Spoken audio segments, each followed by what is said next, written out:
Good afternoon and welcome. I'm Brent Donaldson, Senior Editor for Modern Machine Shop.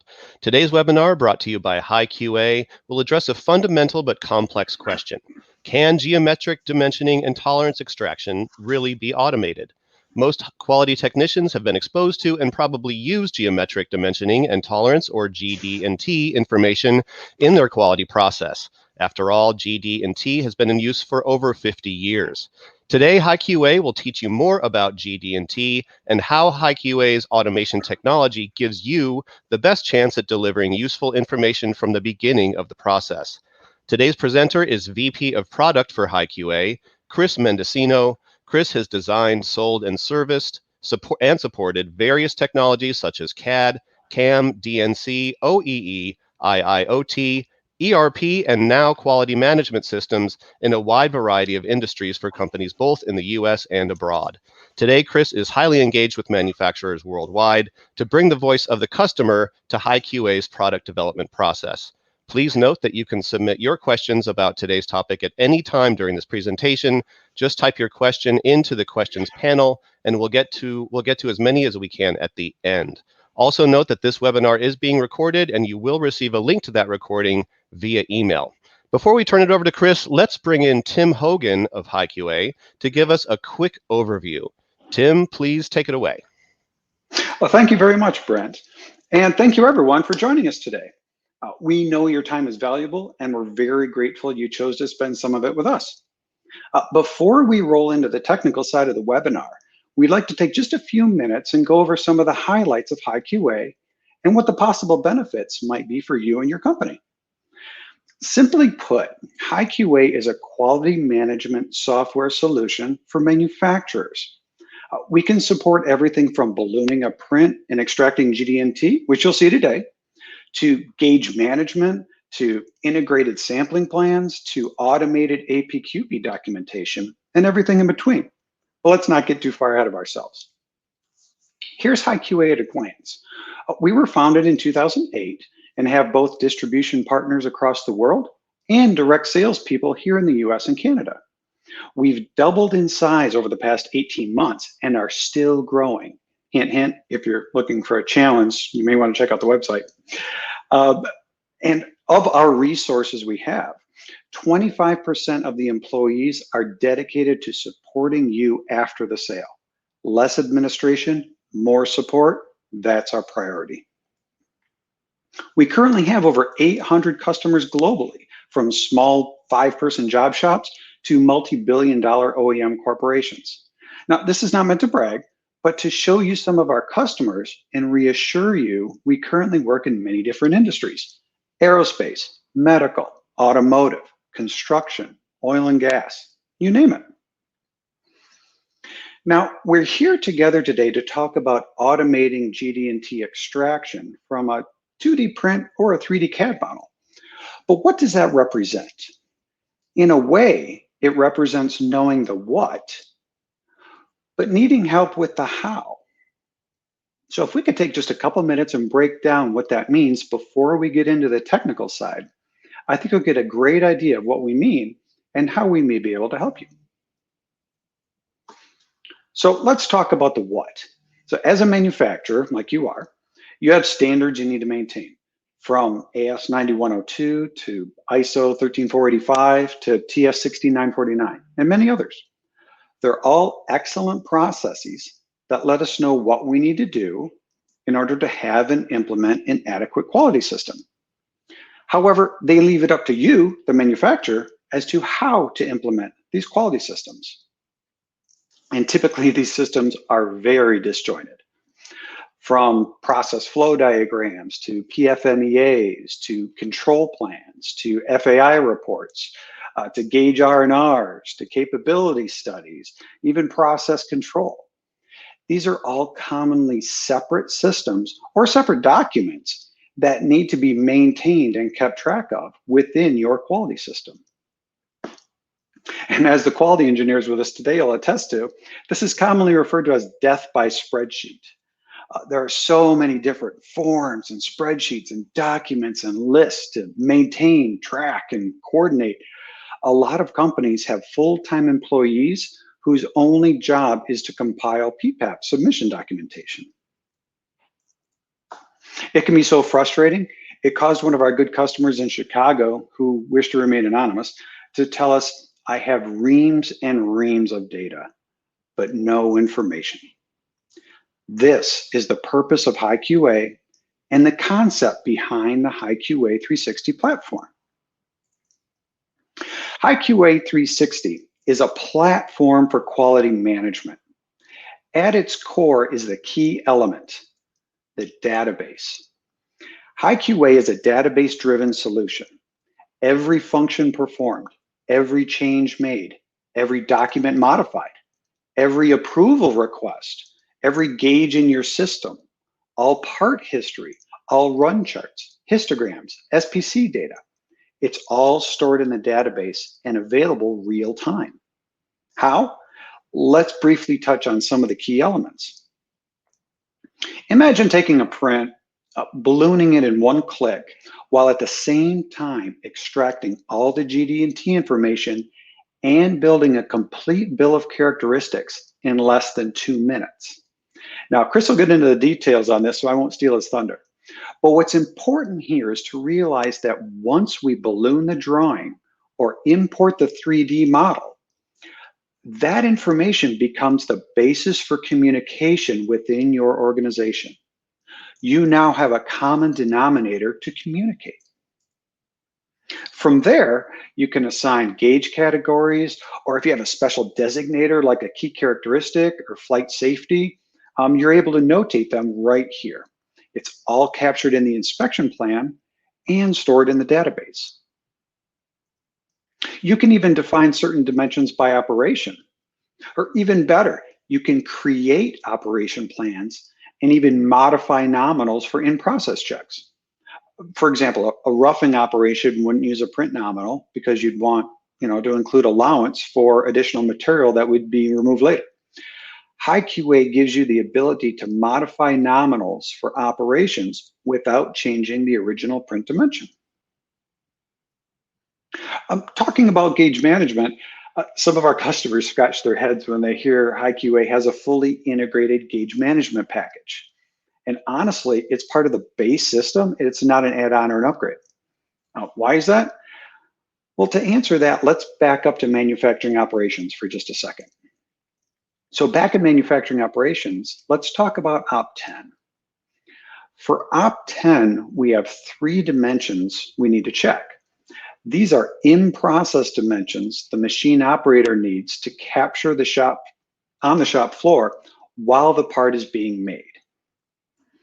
So for entering manual in-process checks on the shop floor, we have a simple, intuitive interface the machine operator or floor inspector can use. Well, they don't have to use it, but it's another tool available to them from HiQA. Before the system allows them to enter the data, they have to select the exact gauge by serial number they used for the measurement. The HiQA system will not allow them to enter any data from a gauge that is out of calibration. Plus, the data they enter is synchronized with the database real time. Also, have you ever had a gauge fail or drop, but not sure when it went bad or what it measured? HiQA gives you the visibility to know every dimension on every part all gauges in your facility have ever measured in the usage history tab. You know all the gauge measurement historical data right at your fingertips. Okay, so now you have a better idea of why gauge management is part of the HiQA package. But when it comes to getting measurement data into the database, we have you covered there too. We automatically bring in all the data from any automated measurement device, a CMM, a VMM, an ARM, a tracker, any make, any software. We can automatically capture that data. And of course, the shop floor interface, which you see on the left there, which we talked about already, you can use those for in-process checks. Do you need to track SPC data? Simply check one box and you'll have access to X bar and R charts, histograms, CPK, PPK, and a host of other statistical data, All real time, all at your fingertips, and yep, all in the database. Now, let's briefly touch on our PQP functionality, which is a form of enhanced APQP. So throughout this presentation, we've been trying to paint a picture of what high QA can do for you to align your quality processes. And this is no different. We've automated and streamlined all APQP documentation. Not only that, but it's also tied to manufacturing operations. So when you select an operation and identify the process, it will automatically select the pertinent information for the control plan, PFMEA, process flow, and all the other documentation needed for submission. Oh, and how about being a single click away from an automated Gantt chart? Does it have pre-made templates? Yes, it's part of the standard PQP package. Can you use your own forms? Absolutely.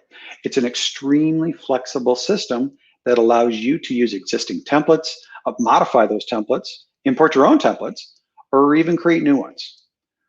Do you see on the right where it shows the indexes? You can set up specific submission documentation per customer, per level of submission, however you need to set it up. By simply selecting the index you need, it will automatically populate your checklist with the required documents. Do you find yourself waiting for approvals, either internally or from your customer? We have integrated workflows so you can see where the approvals are and any potential holdups. And you guessed it, it's all stored in the database and available real time. So from customers to suppliers and everything in between, High QA is your complete quality management solution package. But I've said enough. Thank you for your patience, but I hope that gives you a good overview of High QA and some of the solutions we provide. Thank you for your attention, and please welcome Chris Mendocino to show you integrated GD&T. All right, thank you very much, Tim. We'll just transition over to my screen, which you guys should be able to see right about now. All right, great. So yes, thank you, Tim, for that fantastic introduction and overview. And today, as the webinar title suggests, we're going to focus in on automating, or how High QA automates GD&T and extracting it from 2D prints and also 3D models. So we'll start with 2D prints because that's one that has been quite a bit of a problem area for companies for a very, very long time.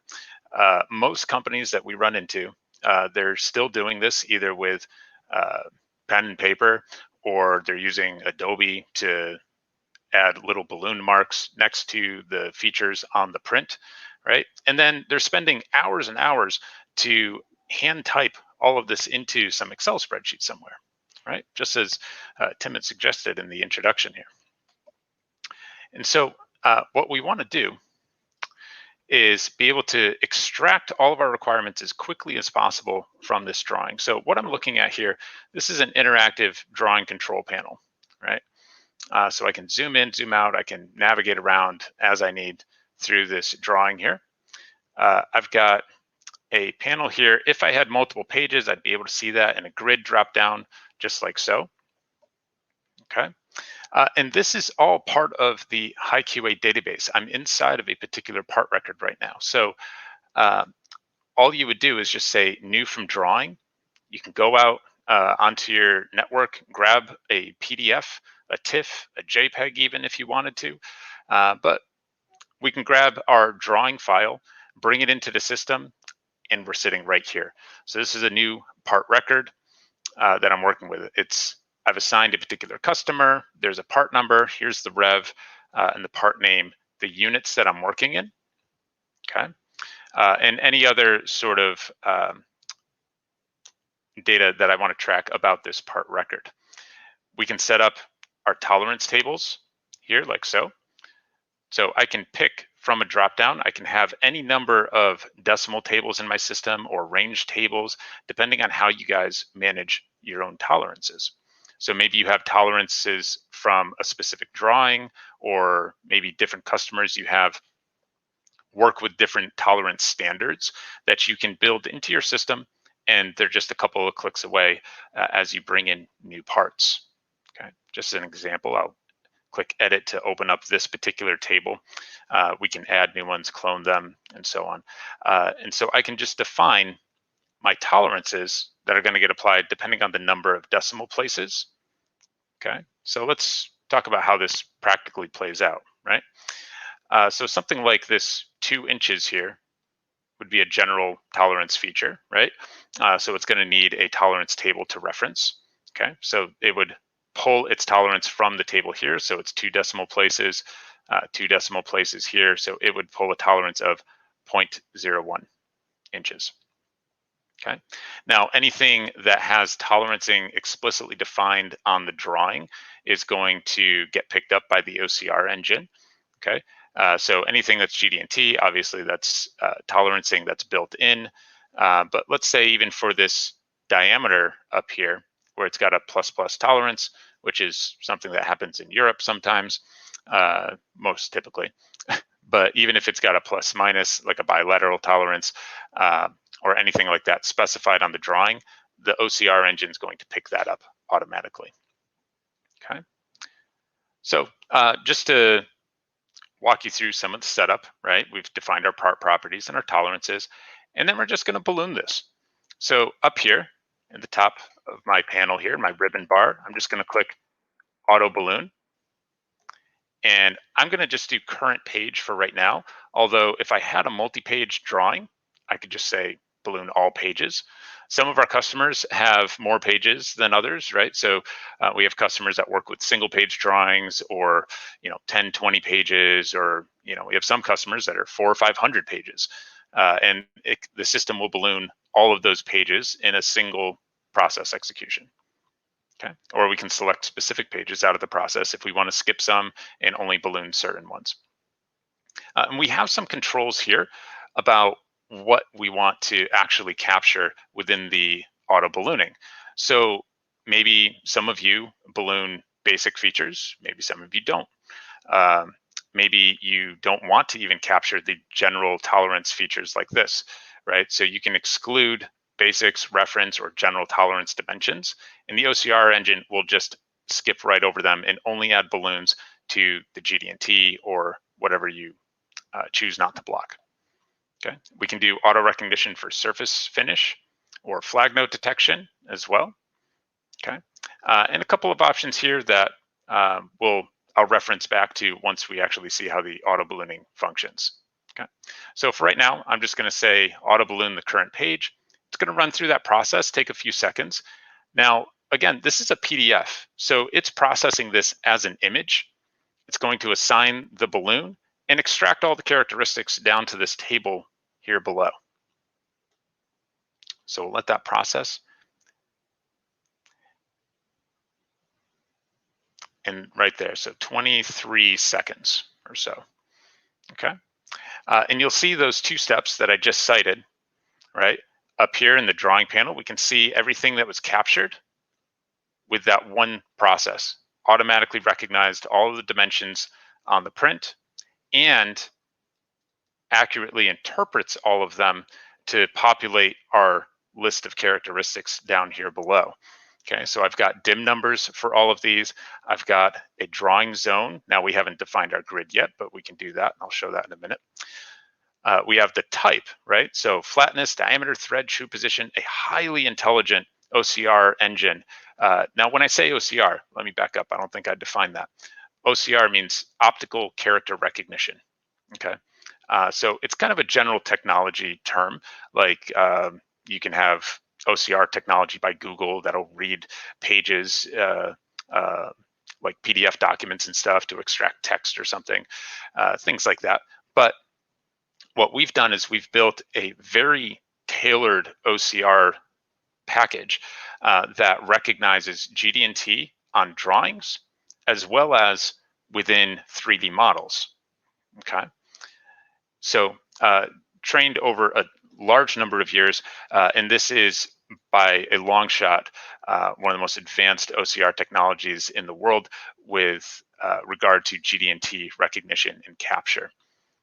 Okay, so kind of continuing on with what was recognized here. So the flatness, diameter, thread, shoe position, all of the types here, right?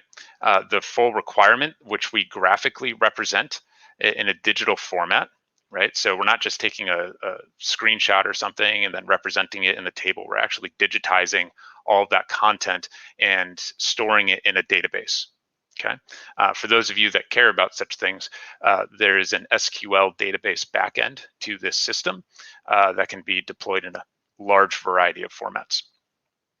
Okay. The nominal upper and lower tolerancing is all broken out here, with even the tolerance type being defined as well automatically. So whether it's an as limit, whether it's a basic dimension, there's some other ones down here too. So something that's explicitly called out on the print as a toleranced feature here, right? That's picked up just like so. And if there was anything that was like a max or a min tolerance, that could get recognized as well. So over here on the right, I want to show you another panel, and you'll see this kind of changing because all three panels that I have here, the drawing control, the bill of characteristics, and the dimension editor over here, these all stay in sync with each other as I navigate. Okay, so if I click on a particular dimension, like so, it pulls that up here in the table and in the editor. Okay, so let's talk about the editor for just a minute. Now, OCR technology, it's not perfect, right? So there may be times where something's not quite what we were looking for, right? So our OCR technology is typically on average somewhere in the 90% accurate range, right? Although in cases where our customers have control over the drawings themselves, and we can work with their engineers on best practices, right? Like not putting a leader line directly through a dimension or something like that. Where we can work with them on best practices, we can get very close to 100%, high 90% accuracy on a lot of those prints to really start driving your process. And even for the job shop customers that are out there, which is a large number of our customers are job shops where you're getting prints from various sources from your customers, right? Some of them are scans of a scan of a scan. Some of them are from legacy systems and so on, or even hand-drawn drawings. We've seen everything, right? We've been around a while. But no matter what it is, any drawing that you have, you will be able to bring into the system and fully balloon faster than virtually any other method that you could try to apply to the ballooning process. Okay, so let me show you some of the tools that we have to account for those, we'll call them suboptimal prints. I'm going to take this feature right here, balloon 12. I'm just going to hit delete, right? So let's pretend that that dimension there, that 2-inch basic dimension, let's pretend that didn't get captured, okay? So if that's the case, what I would typically do when I'm walking through a drawing like this, I would auto balloon like we did, right? And the first thing I'd probably do is come up here to say white out balloons. When I do that, it hides all the dimensions that we already know about so that we can focus in on anything that was missed. We can very easily spot those, okay? So I'm gonna zoom in on this one right here now that we've seen it, and I'm gonna click my scissor tool. I'm just gonna capture this dimension like so. You'll see over here in the editor that it brings that in, it recognizes it. Now, if it didn't bring it in accurately, typically if something's missed on a print, there's some reason for it, right? And so if it doesn't bring it in accurately, I can modify anything about the characteristics here, right? I can modify the dim type. I can pick anything out of this list here. For the dim type, I can pick a tolerance type, as I mentioned before, even like min, max, as limit, reference basic, or so on. I can choose a nominal, max, and a min tolerance here, right? And the number of decimal places that should be accounted for, okay? I can add notes, and then I can even set things like the gauge category, right? I can say how this should be inspected, right? So I'll just pick something here, just as an example. I can assign a designator value to it. So this is probably a poor example for that because a basic would not be a critical feature. But maybe this, the perpendicularity up here, maybe this is a critical feature. So I can just select and say that that's critical. That's going to drive things like my AQL sampling methods and so on. So that'll choose a sample size. We're not going to focus on that for today, but just so you know that that's something that's handled by the system, right? And so when I did that, I assigned this as a critical feature, and look at what it did on the drawing. So I can set custom balloon shapes even based on designators, right? And you can define these designators however you'd like. So I can have critical, major, minor, or I can add custom ones. See, I can add new. And then I can define specific shapes for my balloons that are assigned to particular designators, so they're really easy to identify on the print, okay? So huge benefit there. Now, let's circle back to something real quick. When I added this dimension here, you see a problem, right? I added this after my auto ballooning, and so now I've got 8, 9, 10, 11, 25. Like, that doesn't seem logical. Definitely not preferential, at least. So what we would want to do, the reason for this is because we know that balloon numbers are sacred on a print, right? And so we don't want to make an assumption that just because 12 is missing in the list that we should utilize number 12. There's rules. There should be some constraints here, right? So we don't know what 12 is used for. So the system just adds n+1. So it adds it to the bottom of the list, right, by default. But all I have to do is once I'm done manually adding my dimensions on the print, if I have to manually capture anything, I'll just come up here to my renumbering button, click that, and boom, the whole print gets renumbered according to whatever new dimensions have been added or new balloons have been added. And now I'm back in sync, okay? Now, some of you might have questions about, well, what if I want a little more control over my numbering, right? And so I can come up here to my views manager, and I'll just show kind of a common practice where a lot of our customers, they'll group balloons by the view that they're associated with on the drawing. So I'll just say add a view for there. I'll group these dimensions here, add a view, something like that, right?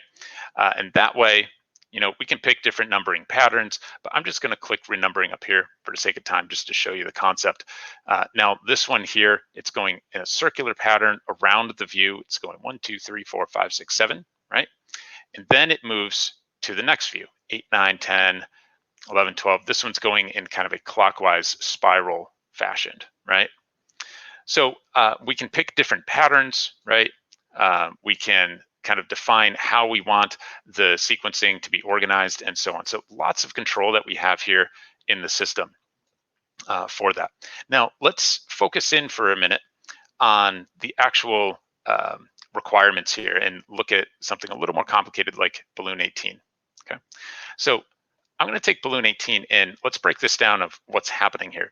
So this is calling out 3 unique requirements for a particular feature. Okay, so there's this hole here and there's 4 instances of that hole. All right, so there's a little bit going on here, but look at what the system did automatically as far as recognizing this. If we look in our table down here, there's 18.1, 2, and 3. Okay, so it recognized that there were 3 characteristics there that need to be accounted for when inspecting this particular hole, okay, or this feature. And it also recognized the multiplier value. So it knows that there's 4 instances of each one. So now, regardless of how you're using our system, and so we have customers that use our system in different ways at different levels of scale, right? So maybe you're outputting Excel spreadsheets like here. So we can output Excel inspection planners or single piece reports. I'll show this real briefly at the end if we have a little time. So we output all of this content into Excel reports, and it'll have the provisions for 4 line items of 4 instances of each of these line items here so that you can record your results accordingly. Or if you're using our data collection apps or inspecting using CMM equipment and importing those result data sets into our system, the system knows that we want 4 results off for each of these features. And it's going to tell you if you haven't collected all 4 results for any given sample. So that's for your first article piece or for any of your production pieces, right? I alluded to sampling strategies here before. So we can account for, maybe out of 100 piece lot size, we need to capture production data against 20 pieces, right? We want to inspect 20 pieces throughout the lot. In which case the system will keep track of, hey, have you checked all 4 instances of each of these requirements, and have you checked all of the requirements through the whole part for each sample? Okay, so the system is highly intelligent and organized, keeping track of all of your quality and inspection data that way. So another aspect of this, because of the 4 instances here, 2 aspects. Let's get to the multiplier in just a second. One thing I want to hit on is some customers, and we have a lot of people on this particular webinar, so I'm sure there's some questions going around right now of, well, maybe your policy or the way you typically handle this is you'll say, instead of 18.1, 2, and 3, you want the balloon on the print and you want to call this 18, 19, 20. We got you covered there. Okay, so I can click the auto ballooning tab here, and I would have just chosen a slightly different strategy. I would have checked this box and said split subcharacteristics. So that would have just broken this up into 18, 19, 20 instead of 18.1, 2, and 3. Okay, so if that's your preference, we can absolutely handle that. You could set that up as a default in the system, no problem at all. Okay, but the way the system works out of the box is as you see it here. And there's some benefits to this. We don't need to get into that right now, but there is some quite a bit of rationale that was behind this decision here. And so let's get back to kind of what we are looking at here. So the 3 requirements, 4 instances. Now, out of those 4 instances, some of you, maybe it's enough just to have them listed in the inspection plan, and you don't necessarily need to track the result data to a specific instance, but maybe some of you do. Okay, so if you want that extra bit of traceability, where if you get a failed result on one of these, you need to know exactly which instance failed, then we can absolutely accommodate that. We just want to click this little button over here. So in the dimension editor, there's the dimension number, the multiplier value, and then multiply the dimension. So that's a verb, multiply now, right?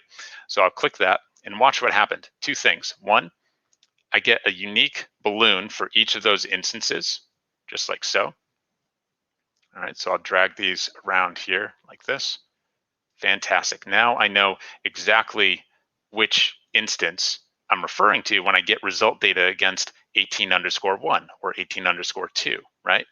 Now, each of these, though, if we look at the table down below, we've now split that into 12 line items instead of the 3 that we had before, right? So I've got 18.123_1.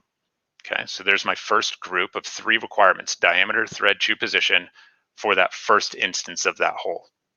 And then I've got a second one, right? 18.123_2_3_4. Okay, so the system keeps track of all of it, and it's just a couple of clicks to be able to manage that and easily set up a very detailed ballooned print so that everything is clear.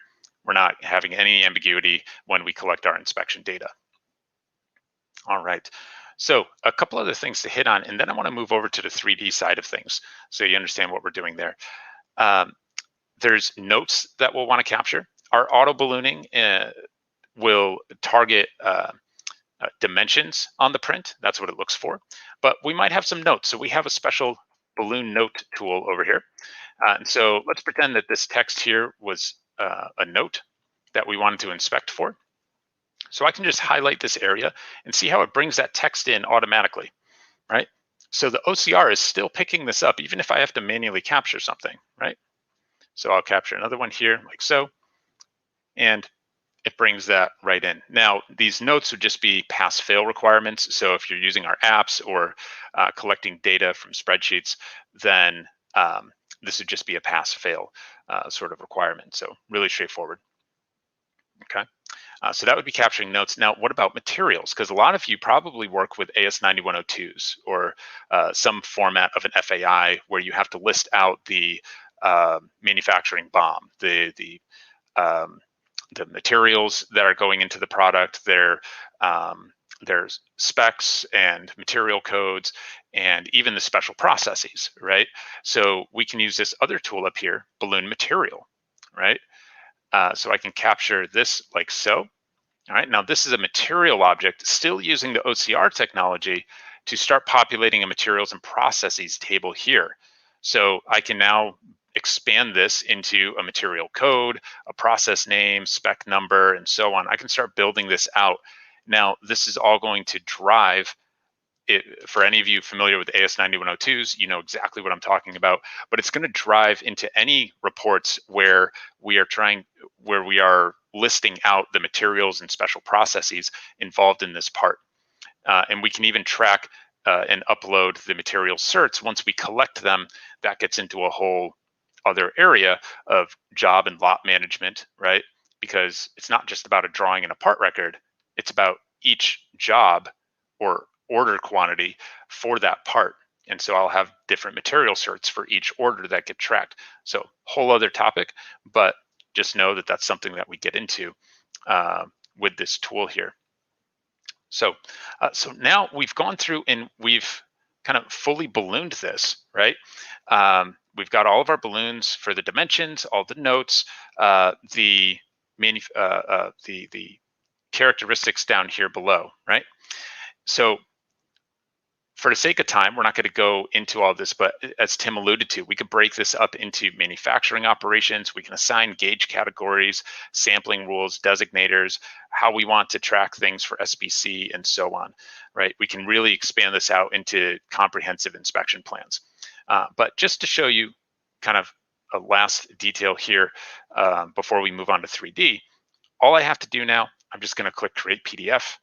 I have my ballooned PDF. It's open on my other screen, but you can see that here. Now it's just a standard PDF document, okay? And I have over here, if I go to my inspection plan, I can output a planner or a single piece report. Maybe that's an FAI, right? So I can output from any template, right? Maybe I have multiple templates that I work with, but I can just click Create Report.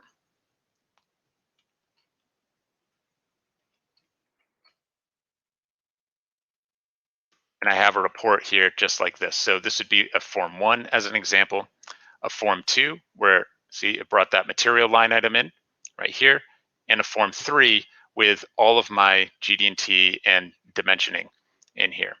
Okay, so all the balloons and so on. And I can put result data right into here. We can import this back into Inspection Manager if needed, right? Or we can do the inspection through our apps as you saw in Tim's opening. Okay, great. So that's a little bit about working with 2D drawings. What if we have some 3D models though with PMI? I'm gonna close this part record here, and I'm gonna say new from CAD file instead. Instead of saying new from drawing, I'll say new from CAD, okay? Now, I'm gonna pick this Creo file that I have, this Creo model. I'm going to open that up and watch what happens. It's going to extract and recognize all the different views and all of the PMI data. And it's going to open that up like so. Now, in this one, it's already just ballooned everything for me. I don't even have to go and click anything. So we've gone from one click to no clicks, I guess.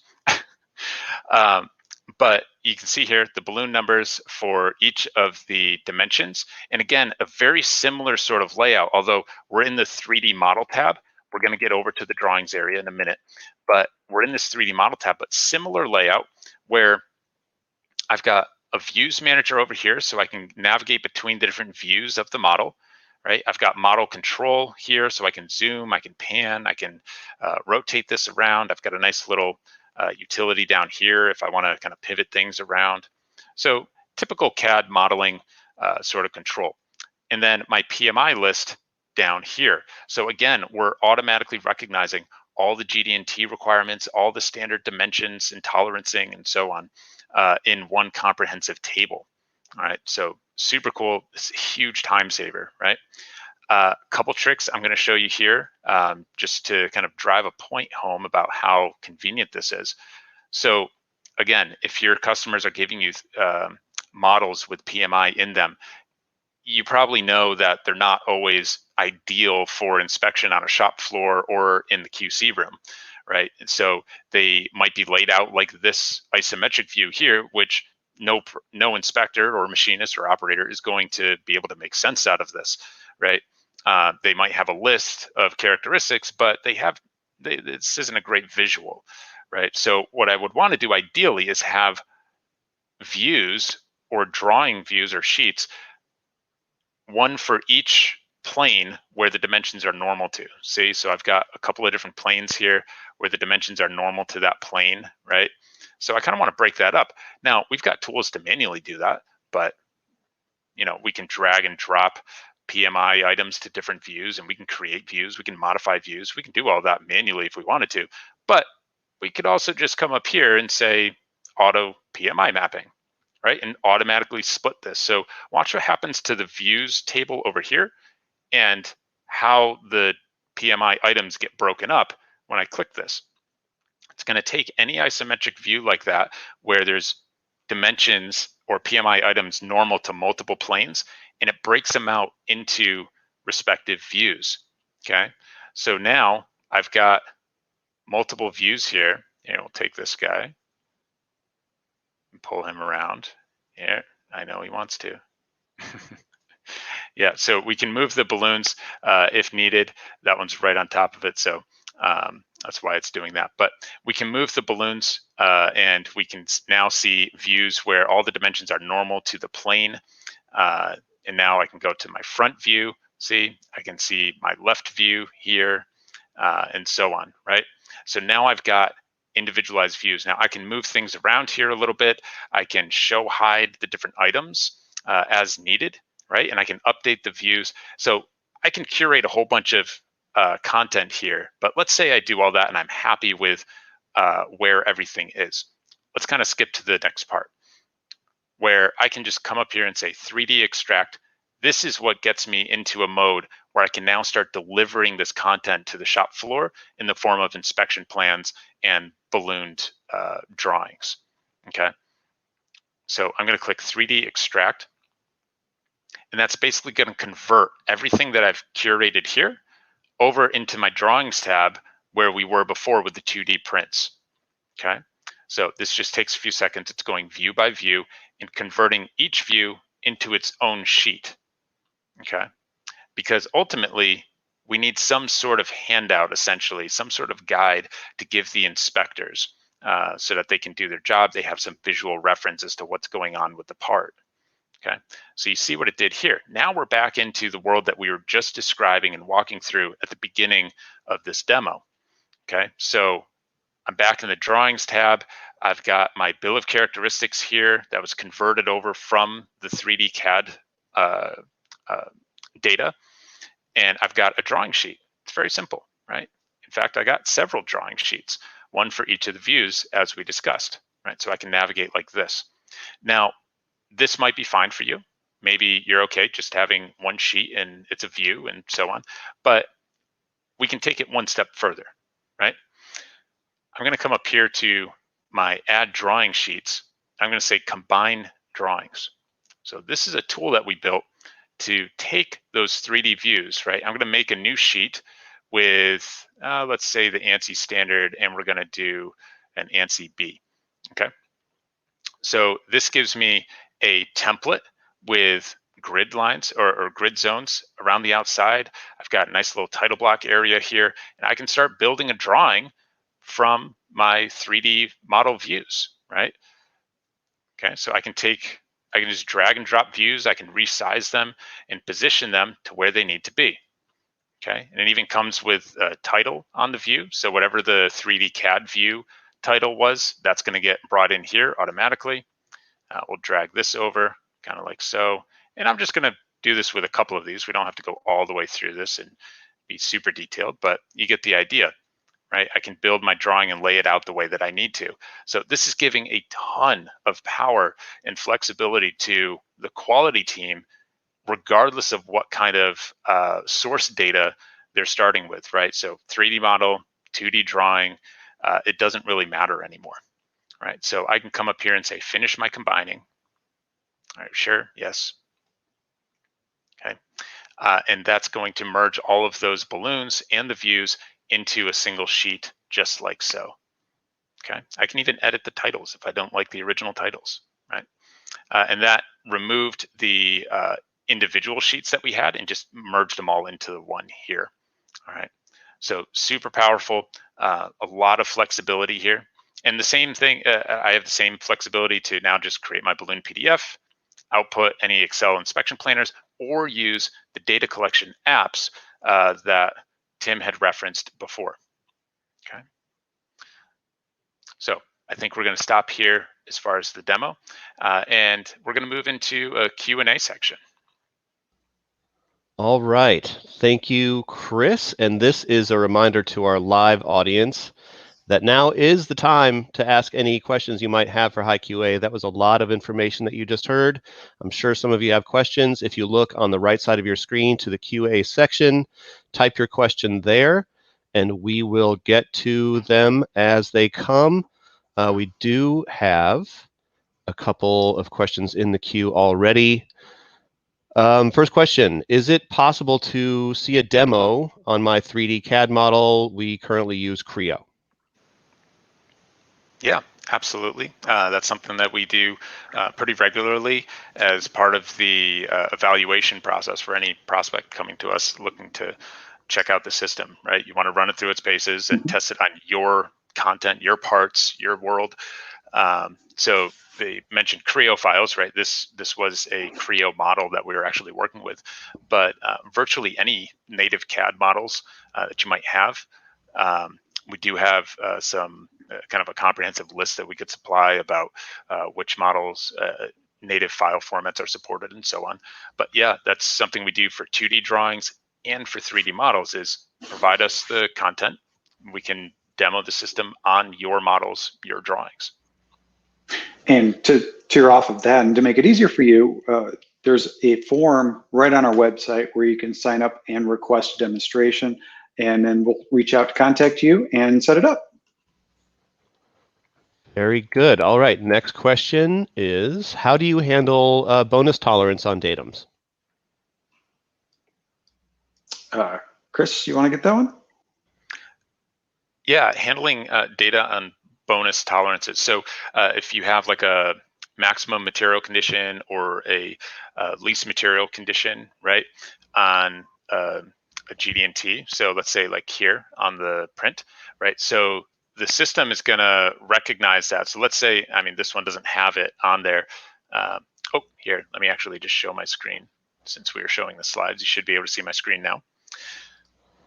So this one here, true position, let's say it had like an MMC on it or something like that. We could just say, see, there's even, it's built into the editor, so we can have max material condition, or it can be on the datums, right? If there was MMC or LMC on any of the datums or the actual requirement. So that's all handled. It's recognized by the OCR engine if it's there on the drawing, or it can be modified within the editor. It's up to you. And it's accounted for as well when we're pulling data from CMM or vision systems and so on. We can bring in the bonus tolerance that's calculated by the CMMs as well, and account for that in the inspection reports. So. Very good. Let's see. Next question is a comment and a question. This looks wonderful for managing data once it's been collected. Can you say a few words about the interfaces to CNC and portable CCMs? So I think that's a little bit of a typo on there. CMMs probably. So yeah, absolutely. So for CNCs, I'm assuming that you mean like probes that would be inspecting data on the CNC machine itself, and CMMs for any sort of automated equipment, or vision systems even for that matter. So any system, any sort of equipment that's automatically inspecting parts and collecting data digitally, almost every system that's out there can output some sort of results data file, whether it's an XML, Excel file, CSV, text file, something. And so we have an extremely versatile platform to ingest that data in virtually any format. And so we do this with customers day in, day out, where we configure their system, their instance, to all of their CMM outputs, and that's part of the implementation process. So that way you don't have to think about it once it's up and running. It's just a matter of the data automatically being imported as you are inspecting. Okay, next question. Does your software include statistical software, or does it integrate with other software such as Minitab? Yes and yes. I was going to say the same thing. Yep. So so we have built-in SBC modules, right, that are deeply integrated into the whole system. Because if you think about it, we're doing all the inspection planning. So you have your requirements.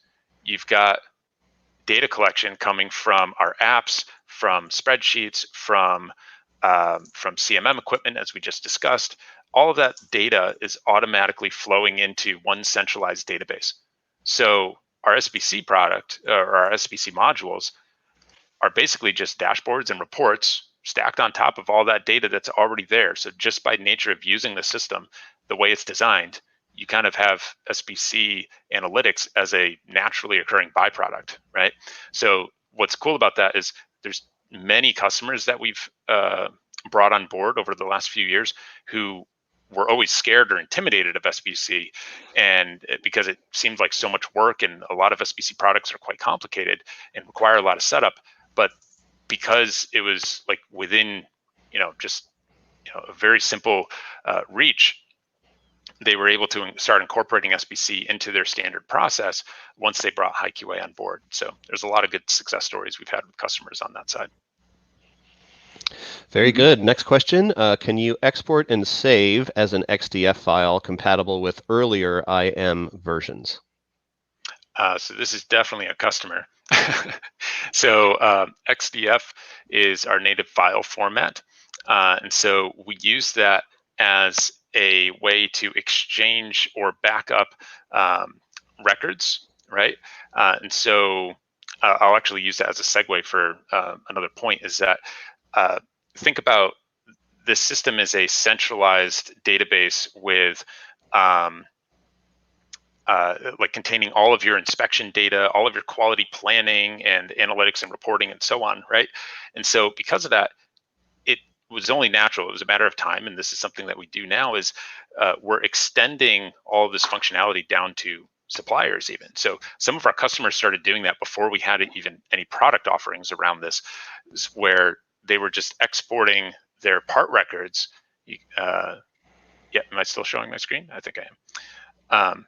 They were exporting their part records as an XDF, like what you see here, and they would just share that with their suppliers. So you could be, maybe you're buying parts from one of your suppliers, and you want to balloon the print and have an inspection plan and a couple of reports that they need to fill out. You can just pass that down to them, and they can open it up in their HiQA instance. And so that started happening, where we had customers that worked together and they would just share data back and forth. And now we even have a full product around that, right? Very good. Let's see. We only have a couple more questions in the queue, so I'm going to remind the audience, if you have any more questions, now is your chance. So please type in any questions that you might have. In the meantime, this does look like, for the moment, this is our last question. And here it is. Once the GD&T is extracted from the print, can I get it on our company's FAI report? Yes, absolutely. So I guess the nature of that question would be, can you build custom reports to meet your specific requirements and formats and layouts and all that? Yes, absolutely. So we have report designers built directly into the software, so that you can build your own reports. We can build reports for you. Depends on how you want to work together. It's totally up to you. It's typically part of our onboarding process is we take a look at the different report outputs that you'll need. And typically we build the first handful of reports as part of the implementation process. All right, we did have another question come in. Are bilateral tolerances reported in bilateral results? I think I know what he's getting at. But yeah, so the system will account for bilateral and versus unilateral dimensions and how the data is analyzed and reported on. So I'm not sure if that's with respect to like the SBC trends and how the analytics are calculated and what formulas are used. But if that's the nature of what he's getting at, then yes. So our SBC reporting, we can build a huge variety of SPC analytics and reports. And we have a bunch of content out of the box that you can utilize, or you can give us some specifications and examples of what you would like built as far as templates go for that. Another question just came in. Can you show the inspection results entry screen? I'm thinking of our machinists and wondering how it will look for them. Yes. Inspection results entry screen. Yep, I can pull that up on the side here real quick. Hold on. I don't know if we have any other questions, and we'll circle back to this, but give me a second.